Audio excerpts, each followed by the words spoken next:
Okay. Beth o'i allan i Japan, dwi bod dwywaith, y tro cynta, dyma'r tro beth sy'n Hiroshima, 1985. O'n i'n darlithio allan i bobl yn Japan oedd diddordeb mewn astudiaethau Celtaidd.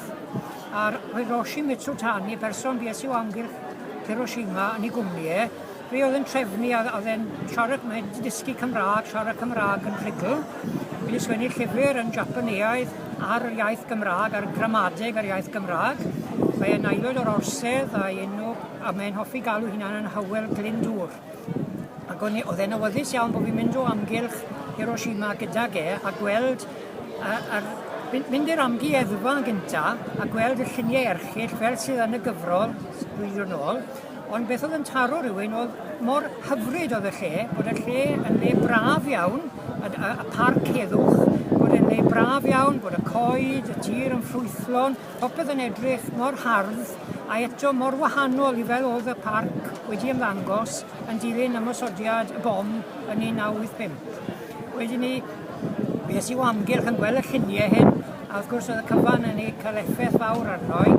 A bod fi fynd nôl i Tokyo o Hiroshima, gwrdes i'r person arall yna wedi bod mewn cysylltiad gydag Takeshi Matsumura, athro hanes yn Tokyo, a oedd myfyriwr iddo fe wedi bod yn Gaerdydd blynyddoedd cyn ni, ac oedd e'n un o'r gydfyfyrwyr i Gaerdydd, yna fel o'n i wedi nabod Matsumura.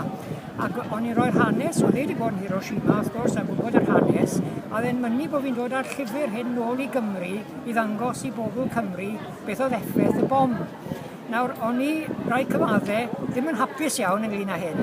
Oedd gen i llawer o fagiau, a ni'n dod ar yr awyren a phethau a teithio, ac oedd y llyfr yn eitha mawr. Ac o'n i'n ceisio dweithio fe bobl Cymru'n gweld lluniau eraill. Ond oedd e'n mynnu bod rhaid i fi ddod ar gyfrol yn ôl, achos bod y lluniau mor drawiadol yn y gyfrol. Ac felly dethoi ar gyfrol nôl, ond ddim yn siŵr beth i wneud ar gyfrol, ond o'n i'n nabod Nia Rosier, a gwybod am waith Cymdeithas y Cymod, a gwybod am wedi bod yn y cyfarfodydd, a gwybod am y gwaith oedd y Gymdeithas yn gwneud. Ac o'n i'n meddwl, mae'r lle mwyaf addas oedd roi y gyfrol i Gymdeithas y Cymod, a mae Nia wedyn ni wedi bod yn mynd ar gyfrol yn achlysurol i'r Eisteddfod, pan mae pabell gan Gymdeithas y Cymod, a bod y llyfr yn cael ei arddangos bod bobl Cymru wedyn ni, am bob rhan o Gymru, yn gallu gweld y lluniau hyn yn y gyfrol. So dyna'r cefndir i'r gyfrol a'n ymweliad i a Hiroshima 1985.